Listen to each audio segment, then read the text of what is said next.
Welcome back to another episode of Small Ball with Kenny Beecham. I'm excited to have y'all, and I want to do a little bit of promotion to start off this show.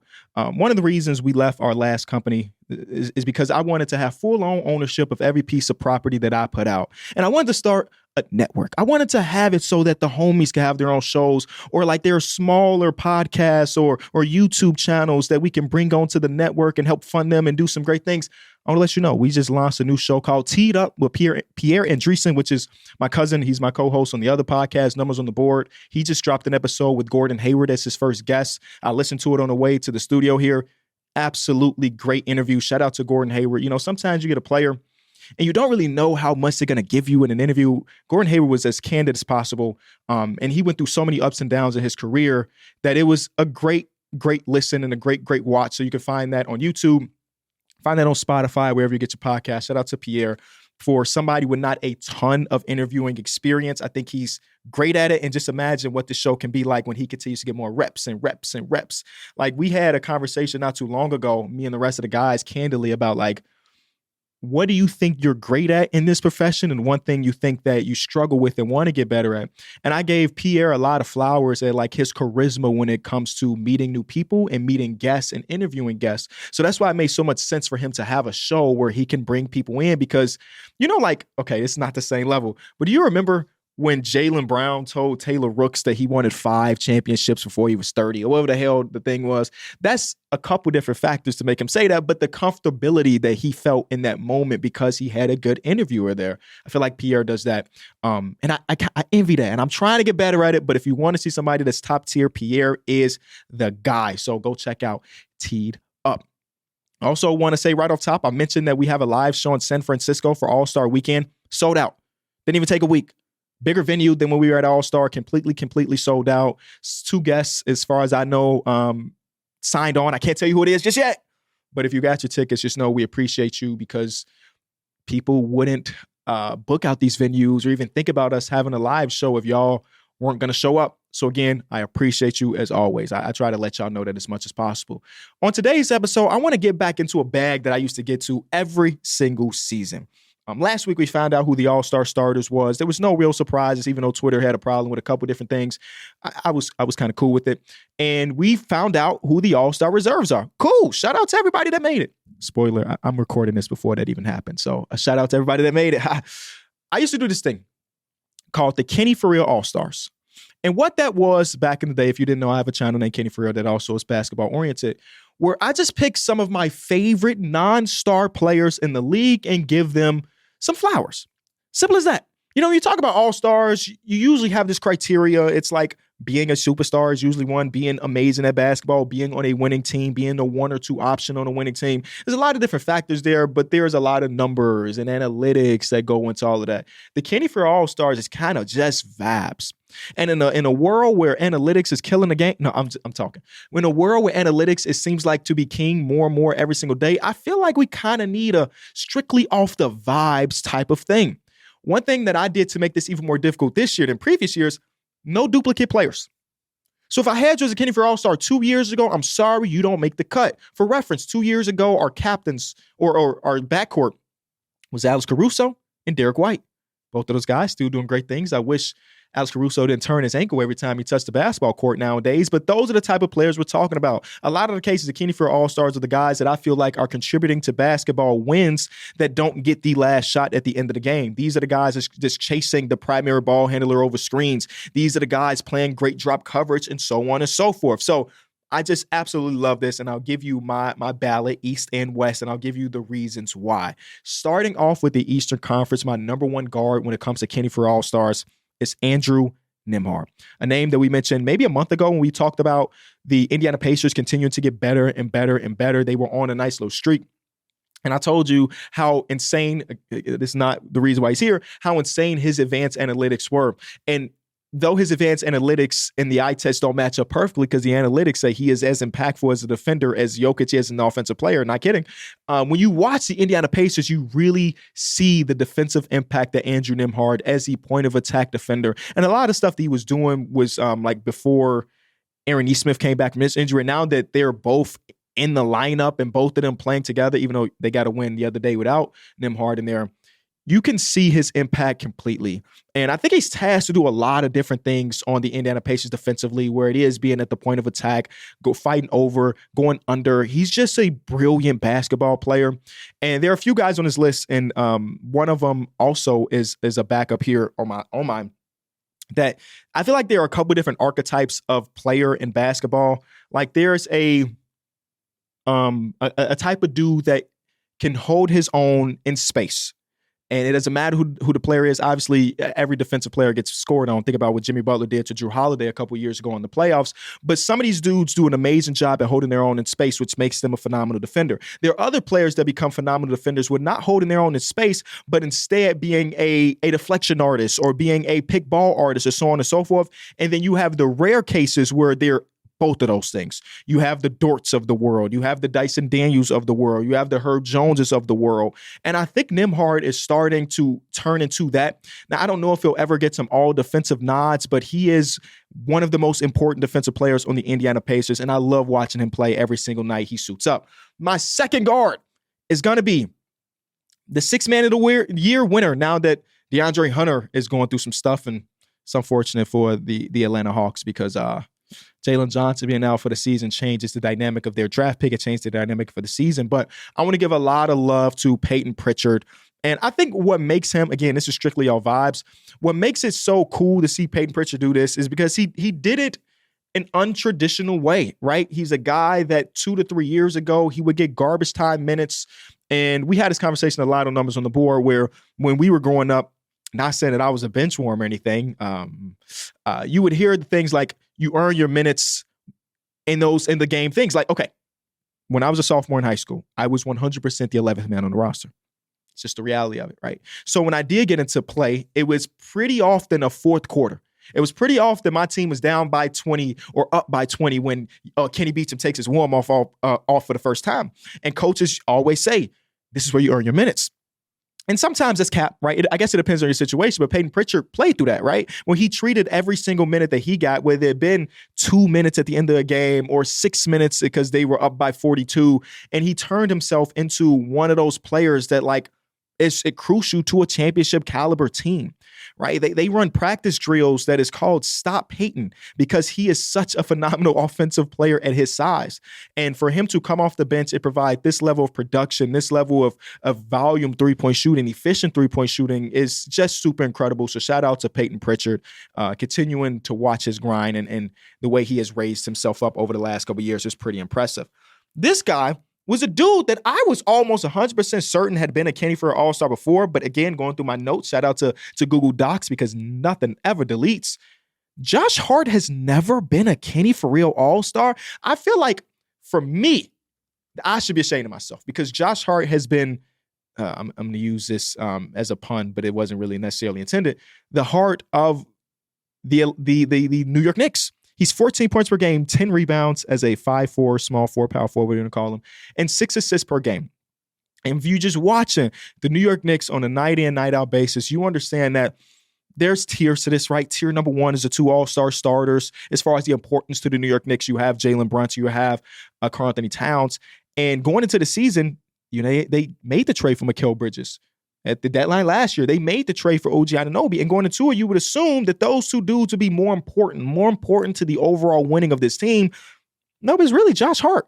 Because of the amount of hustle and the amount of heart and the amount of loose balls, the extra possessions, there's a reason why if I look at this man's game log, he can play a good old 40 minutes a night. Not a night, but 39, 38, 39. Oh, my God, it's kind of insane. And even he made a little tweet about it this morning about basically poking fun at people who think that him playing this amount of minutes is a bad thing. So far this season, he's played 46 of 47 games, which is a great thing. He has played 40-plus minutes in 14 of those games. Oh, my God, Tom Thibodeau. One of these games, he played 50 minutes. Whoa. January 15th against the 76ers, he played 50 damn minutes. Where was I at during this game? Oh, it was no Joel Embiid. Of course I didn't watch. But shout out to Josh Hart, man. Shout out to Josh Hart. For sure a starter on this team. Next, we have a guy that I've been on and off of this season, and it's Cam Johnson. Kenny, what are you talking about? On and off, he's been incredible. Of course, he 100% has been incredible. He's having the most efficient season of his career. He's one of the most efficient scorers in all of basketball, full stop, as of today. but it's something about his game that scares me. It's something about his game. You talk about the Brooklyn Nets wanting 2 first-round picks, as they should at this point. And I'm thinking about the other teams that could potentially trade for him. And I'm like, I don't know if he'll be able to be this good. Last year's version of him, good. Year before that version of him, really good. Right now, he's great. And I don't know if you want to pay that premium great price because it's more likely that he's last year's version of himself than this year's version of himself. But nonetheless, I have to give credit where it's due because he has been ridiculously efficient. He has been like, you talk about tanking teams, right? And there was a few trades now that the Brooklyn Nets have done, whether it be Dennis Schroeder going to the Golden State Warriors, where you felt like, and that the Brooklyn Nets were waving a white flag. Okay, we were a little bit too good for our own liking. We need to take a step back. And eventually we plan on trading Cam, maybe even a Nick, maybe this guy, maybe that guy, maybe we buy out Ben Simmons. I don't really know. But there was a possession, and I want to go back and figure out which game it was. It was the game versus the Toronto Raptors, maybe? Either way, there was a possession at the end of this game where the Brooklyn Nets are down by 3 points. And again, I don't remember if it was a Raptors game or a little bit before that. And there was a sideline out of bounds play drawn up for Cam Johnson to take a 3-point shot. And again, this season, he's shooting 42% from 3. He has been incredible. And he missed a shot.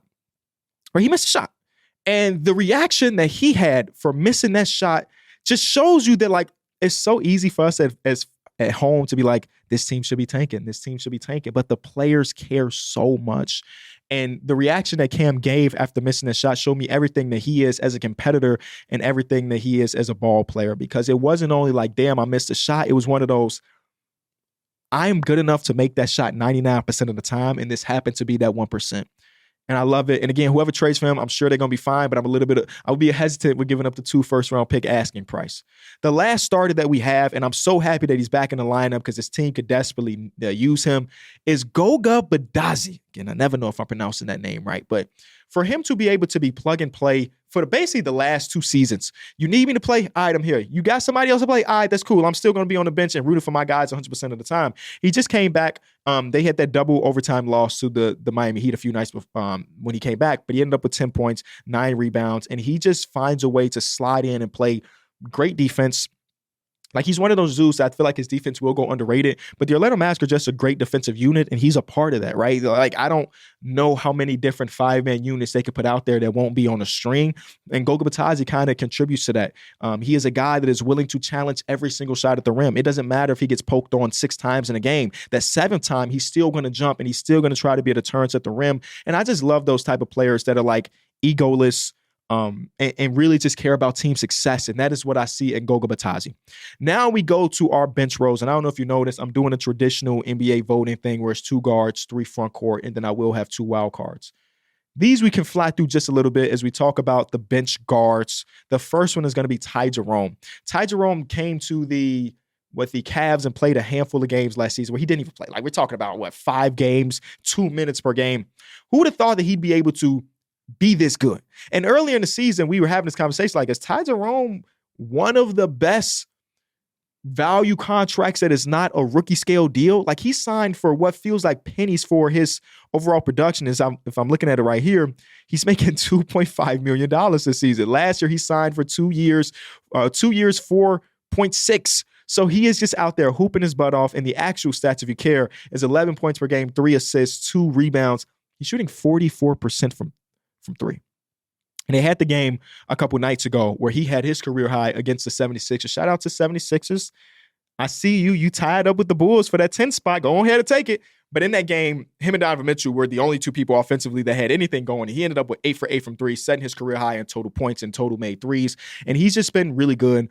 And it's something to be said about teams like the Cleveland Cavaliers that will always have like adequate to great point guard play, whether it be from Darius Garland, whether it be from Donovan Mitchell when it's his turn, whether it be from Karis LeVert, who's technically not a point guard, but definitely plays lead ball handler, to Ty Jerome, where you always feel like their offense has a chance because they always have a great initiator up top. Ty Jerome fits right into that. Number 2, second guard off my bench is going to be Malik Beasley. Shout out to Detroit Pistons.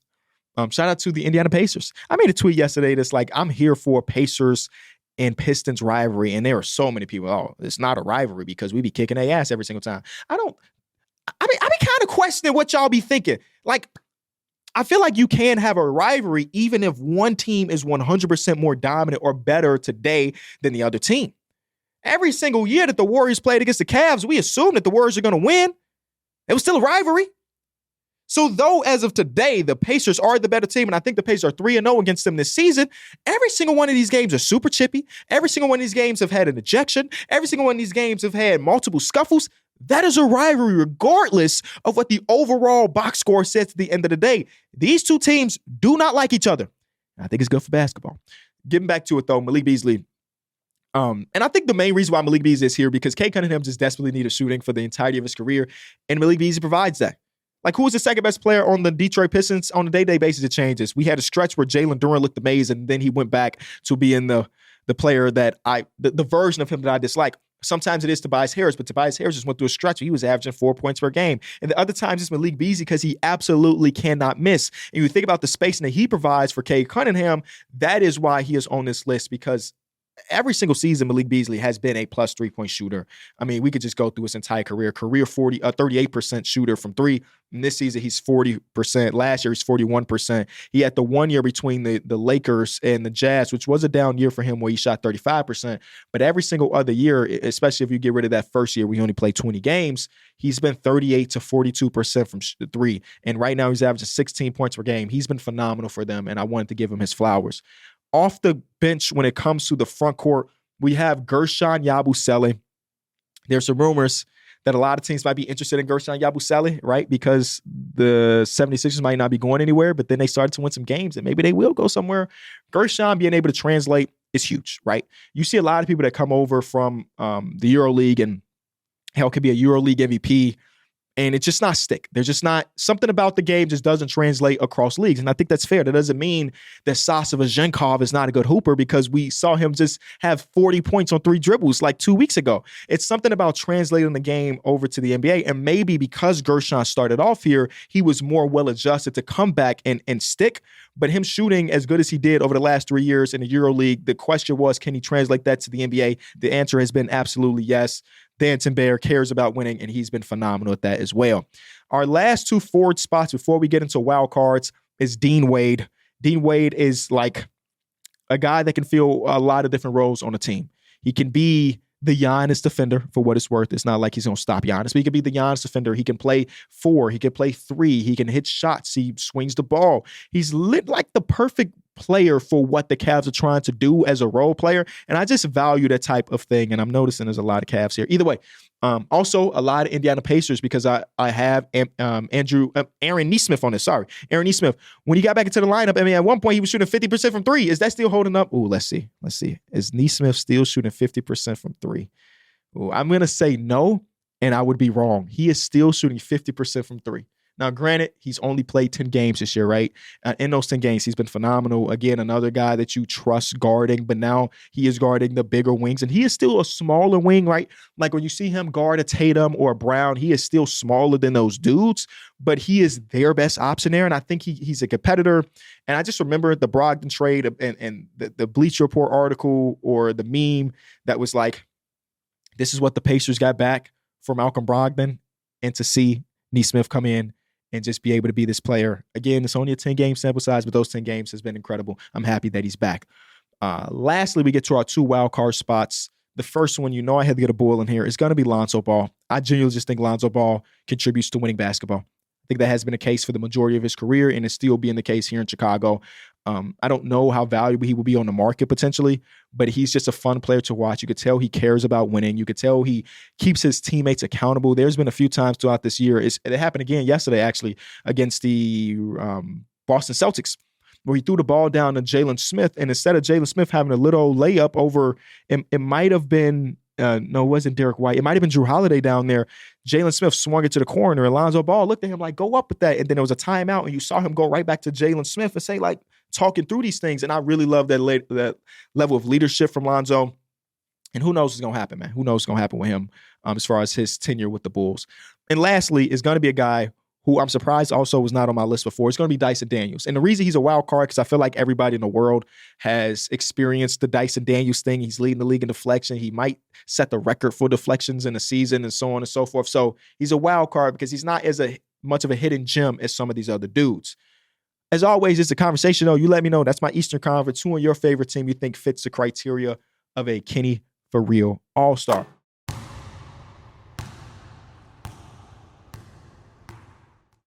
Make your first NBA bet a swish with FanDuel, America's #1 sportsbook. FanDuel has all your favorite bets, from who will win the game to how many points a player will score. Plus, check out newer bets like number of dunks, assists, or three-pointers in the next 3 minutes. It doesn't matter if you tap into FanDuel before the game starts or after the game is already tipped off. You have a chance to pick up a W whenever.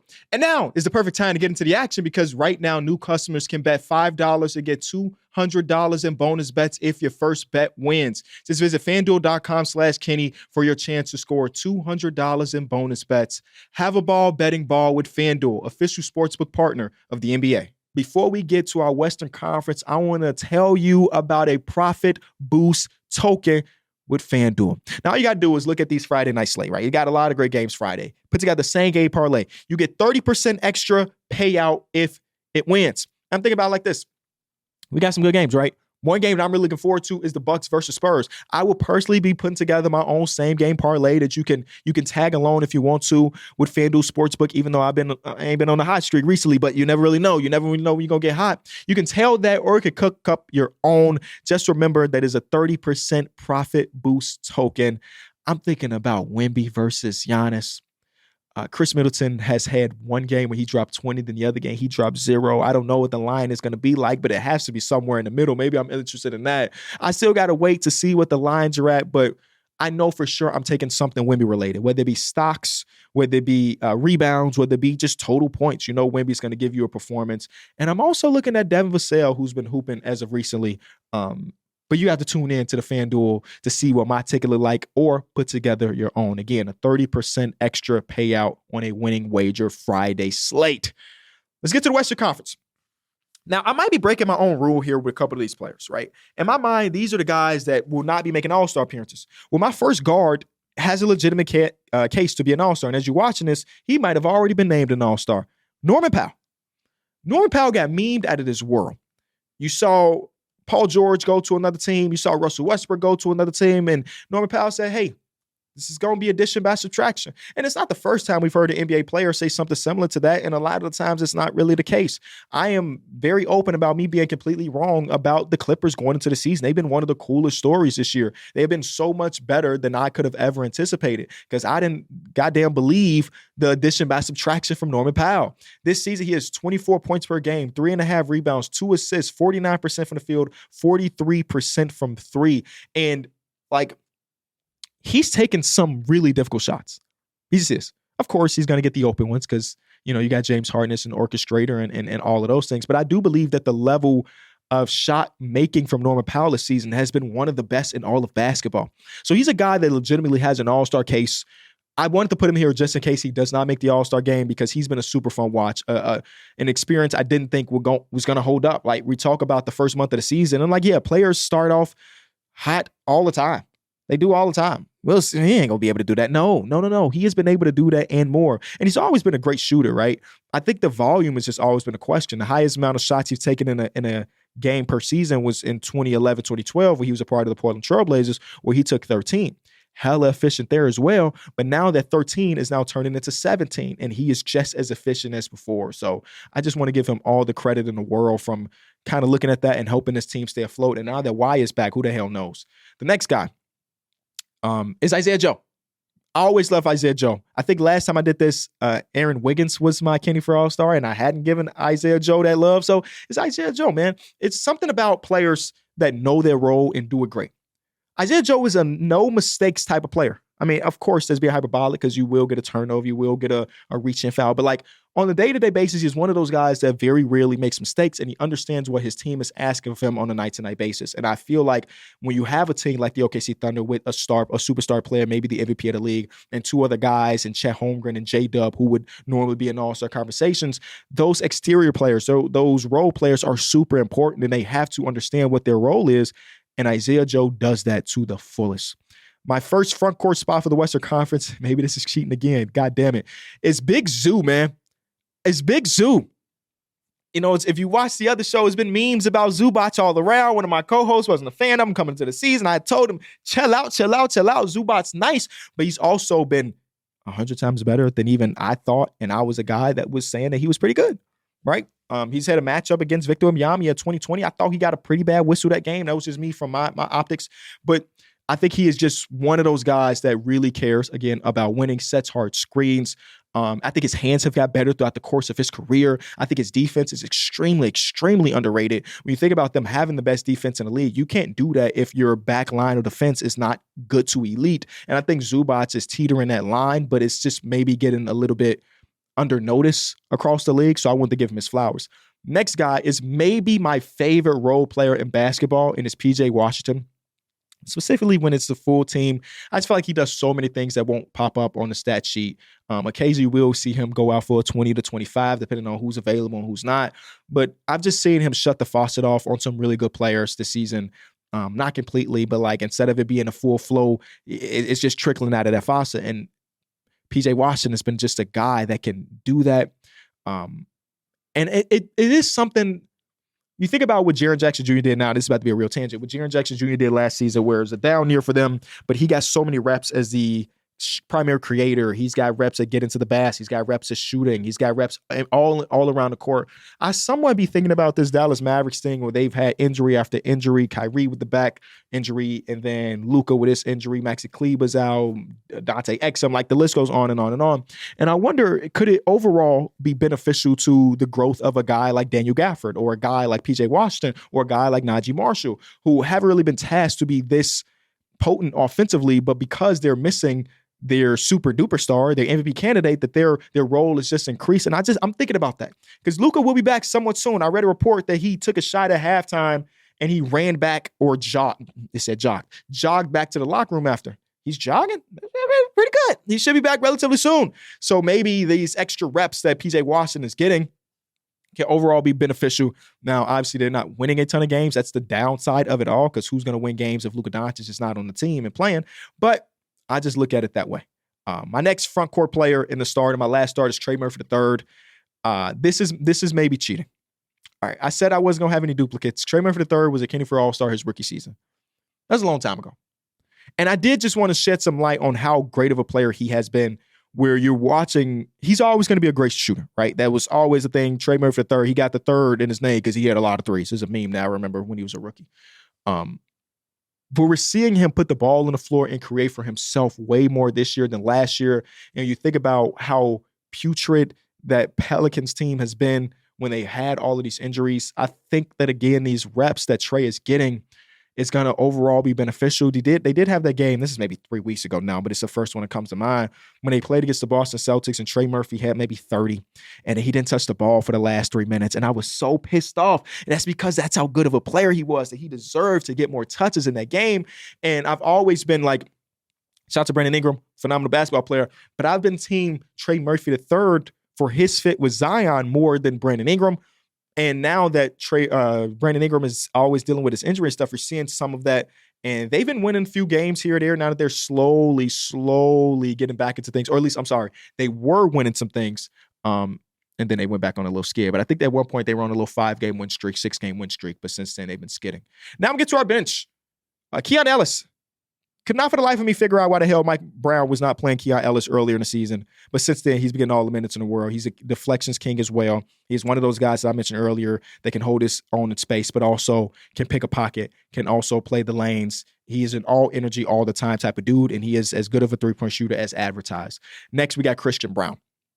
Christian Brown's also having a phenomenal season. When we went to the Bulls game a few nights ago, he was the one that stood out the most. Now, granted, he did score like 28 points, and he doesn't really do that often. But I thought his communication defensively was one thing that stood out. Like, there are certain things you just can't see from watching a broadcast on TV, certain things that you can't hear. I was lucky enough through our partners at FanDuel and the Chicago Bulls to be on the floor. I was courtside there. So I'm hearing all of the communication, and Jokic was communicating quite a bit defensively, and then also Christian Brown. And he just played with this joy, right? Just played with this joy. Made shots, missed shots, smiling through the things. And With him playing as good as he has and being like a really good cutter off of Nikola Jokic, I really love his game. It was a surprise to me that the night after that, or 2 nights after that, when they played against the Knicks, he came off the bench for Aaron Gordon. Aaron Gordon hasn't looked that great this season, so it's like surprised me that they shifted up their lineup. Maybe it was something I missed when they were talking about it, but overall, Christian Braun is there. Next, we have John Collins. John Collins is in the same boat as a Beal, as a Levine, as his contract type of guy, right? If it wasn't for his contract, he would be a phenomenal player to trade for. That's how I feel about John Collins. Now, it's not the same contract as Beal that's making 50 or Zach LaVine that's making 48, but like his 26 this year and more importantly, his 28 next year is probably the reason why they have been hesitant. Teams have been hesitant to trade for him, but this season has been really great for him. I won't act like I've been tuning in every single night to the John Collins experience, but when they're on and there's no other games that are interesting and I'm watching John Collins, it's been fun, right? And John does have the reputation from a few years back when they went on that conference finals run to be like, he can turn it up defensively if you need him to. And I still do believe that that's the case. I feel like John Collins is a good NBA player, y'all. Is that breaking any news? I don't know. Usually when you get a big old contract, you don't live up to that contract for a few seasons. That is the only thing that follows you. I feel like John Collins is out of that. Next front court player is going to be Tari. You know what? I'll I'll do it right now. Tari and Amen are both on this team. Amen is my first wild card. Also, like I said earlier with Dyson Daniels, the reason why Amen Thompson is a wild card and not an actual guy, because everybody knows he's dropped 30 in the game winner against the Boston Celtics. He's been phenomenal this season, but I do believe he is the type of player that I love the most. And Tari, when these two guys are on the court together, it's like, I don't know. It's like chemistry, bro. They really know how to get under people's skin. They really know how to cause turnovers and get out on a break. It's like real life entertaining basketball without it being the uniform that people be complaining about on a night-to-night basis. They're not going to shoot a lot of threes. They're going to get to the basket. They're going to get to the floater range, and they're going to create from there. So shout out to Tari and Amen.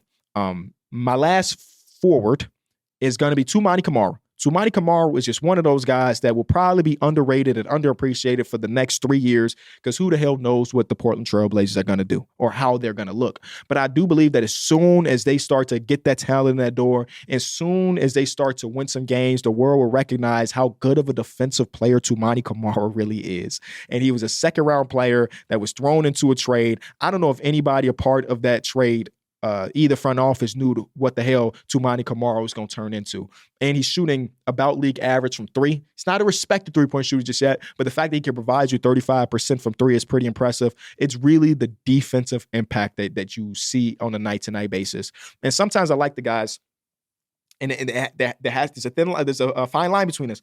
I like the type of guys that are completely okay with committing a few fouls. Like there's extreme to this, like Karl Anthony Towns used to be. Right? Like, come on, bro. It's 2 minutes of the game. You gotta go to the bench now. But Toumani Camara is such an aggressive defensive player that he does get called for like these knick-knack fouls, and he kind of welcomes it. And I like that. And that doesn't change his intensity, I guess, when it comes to his defensive impact. So shout out to Toumani. The last guy we have, and I truly do believe that the 2024 draft class is going to have a ton of Kenny Farrell All-Stars in the future, but the one that made it this year is going to be Jalen Wells.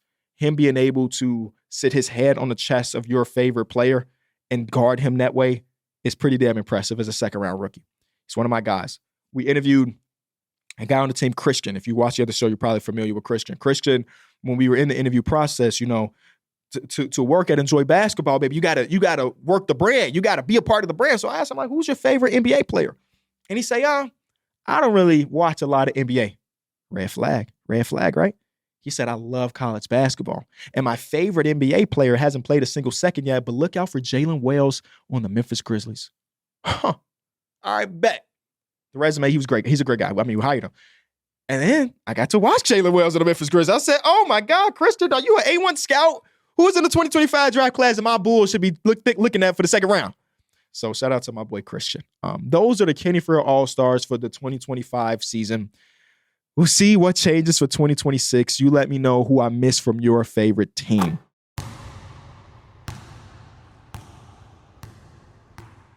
Now, we do got to bring in some questions from the audience. I got a few here. The first one comes from our guy whose name is not mentioned, but hopefully it's on screen. What happens to the Clippers if they never traded for Paul George? Does Shea become a league MVP type? Listen, We had this conversation not too long ago, right? We had this conversation with the guys, like the domino effect that comes with these trades.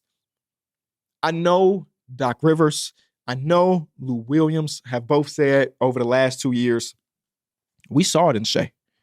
We knew he was going to be one of the best players in the world. They say it, but I just don't know how they could like truly, truly believe that. Are they just, you know what I'm saying? For what it's worth, you can go back, House of Highlights, those videos are still up. My first gig with House of Highlights, they gave me a 3-month contract, and it was at Summer League. They say, hey, we want you to cover Summer League. We want you to put together 5 to 10-minute videos every single day of Summer League talking about what you learned, the fun highlights, so on and so forth. It was my first like real gig that wasn't like my own creation.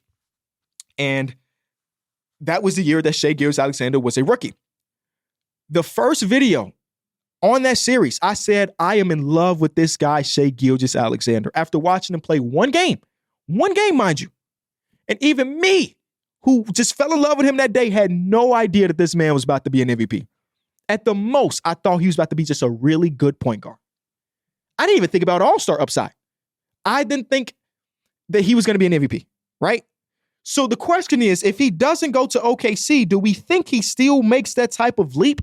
I would probably say yes at the end of the day.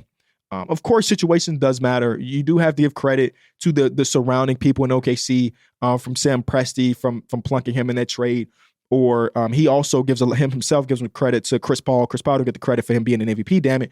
But like, I feel like great players find a way, and he probably would still be amazing. What happens with the rest of the league, I don't really know, right?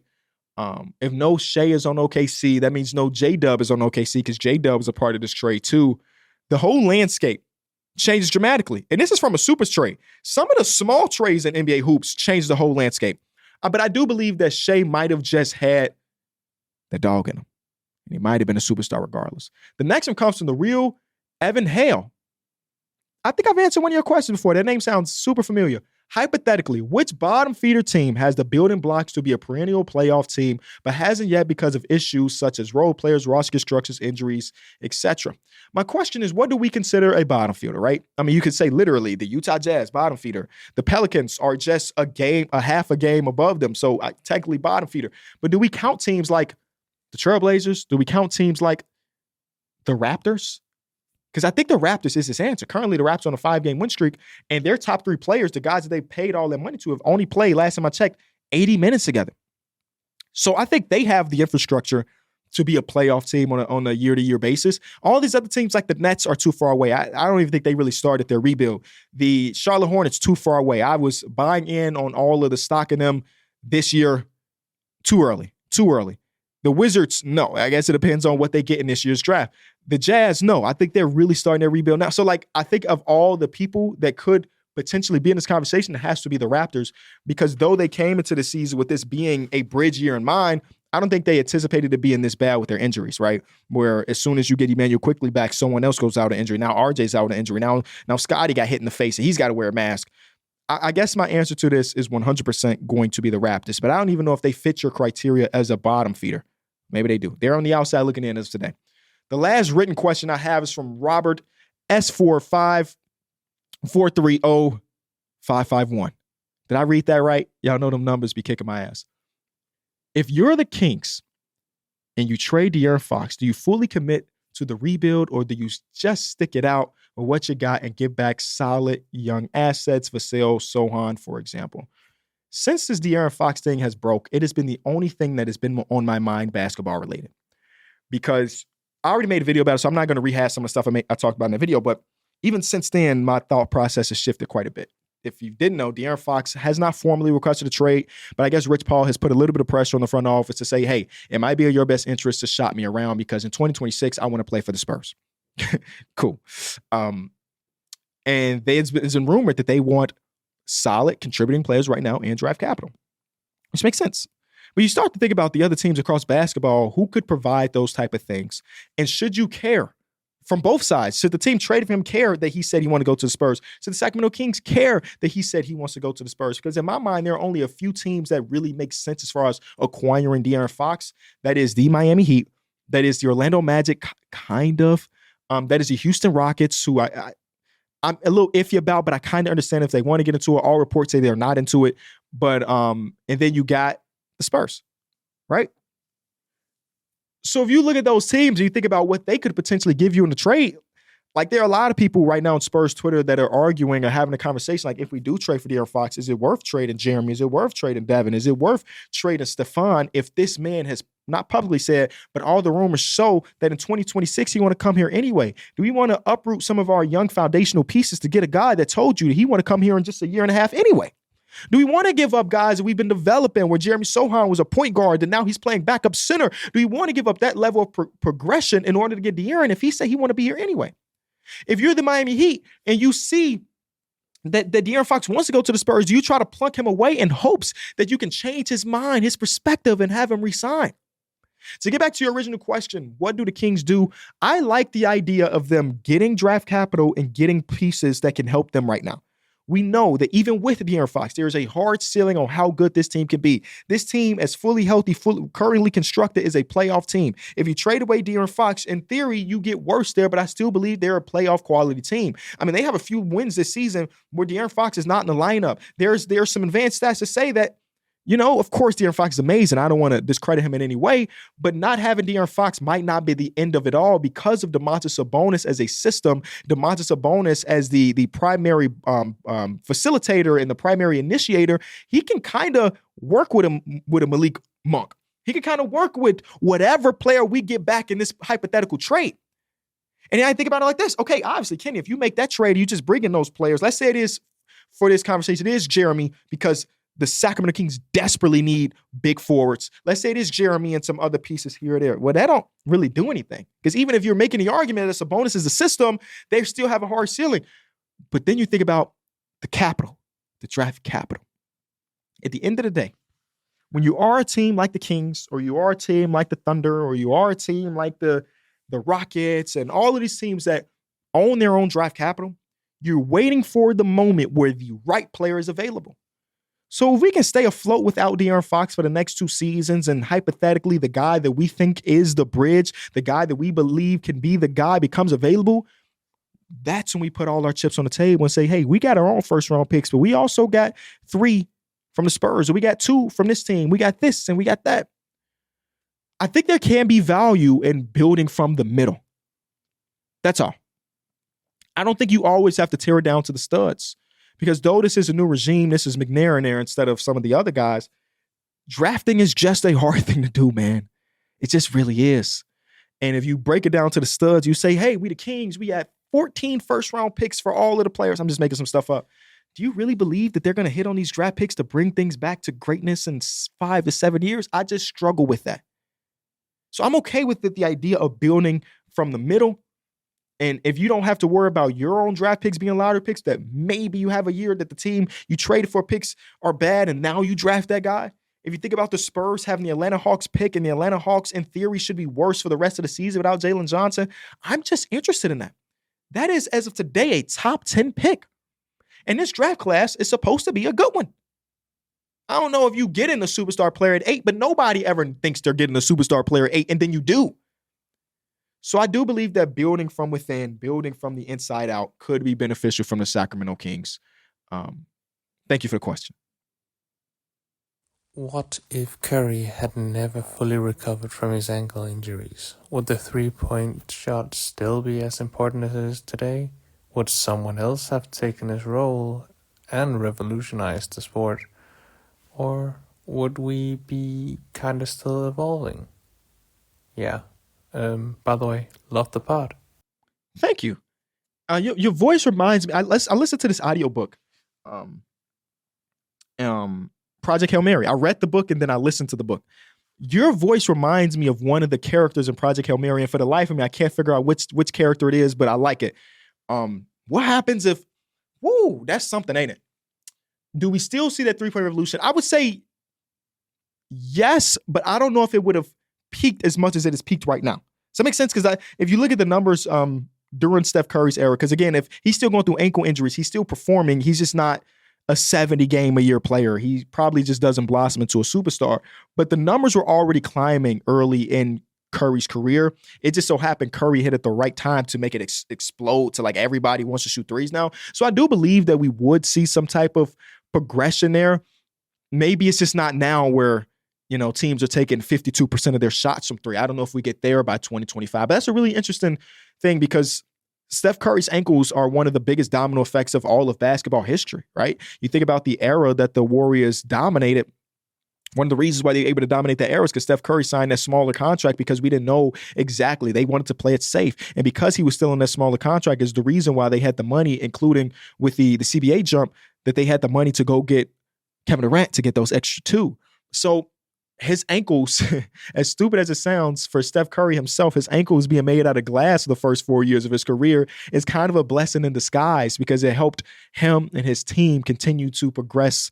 But I do believe that the three-point ball would still be king. It just may not be as king as it is today. One hypothetical that I have is, what if the Chris Paul to the Lakers trade was never vetoed? Oh, man, my heart. What if the Chris Paul trade to the Lakers never vetoed? Well, there's a couple different ways this could have went. I think the best answer for me is that Chris Paul has a piece of jewelry. Chris Paul has a championship. And I think Chris Paul's legacy is still amazing without his championship. Do not get me wrong. He's still going to go down as one of the 5 to 7 greatest point guards of all time. If you ask me, he's a little bit higher than the number I just mentioned. And that's without a championship.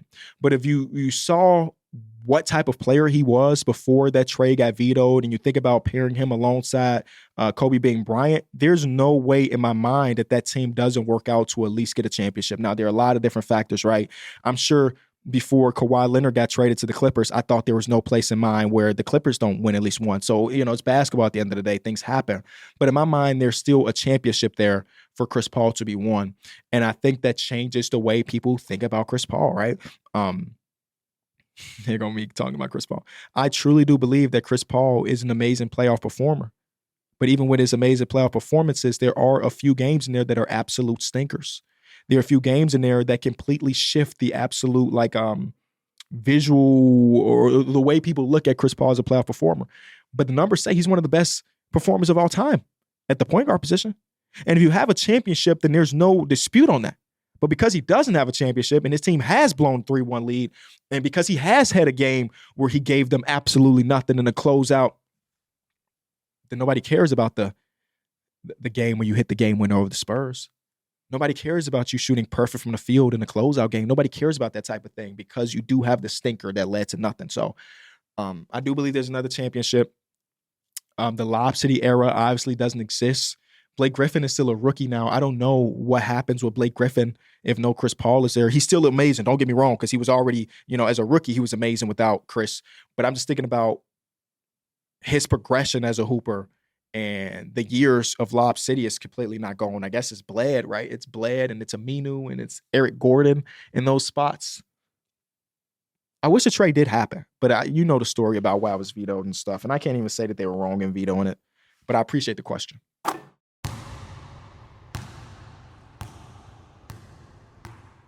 Before we get out of here, there's just one more thing that has been bothering me for the last 24 hours.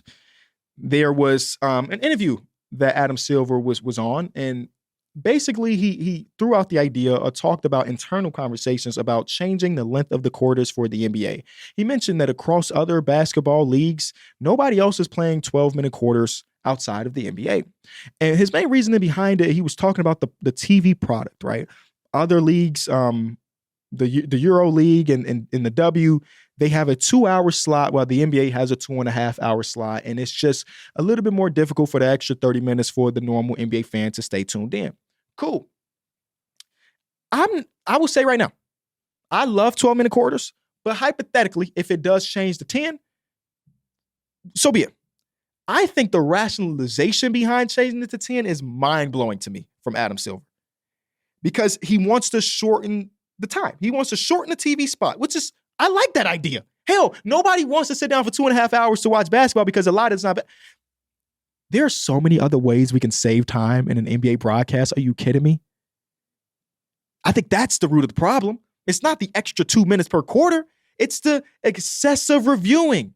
It's so many commercials. It's like the length of the halftime show on these nationally televised games. It's not the actual ball. Are you kidding me? Like, come on, if you wanted to fit this 48-minute product into 2 hours, I promise you could. I promise you could. You could. You just have to eliminate some of the other bullshit across hoops. It just bothers me that was his reason. But also one thing that I brought to my attention, and this is something I would have never thought about.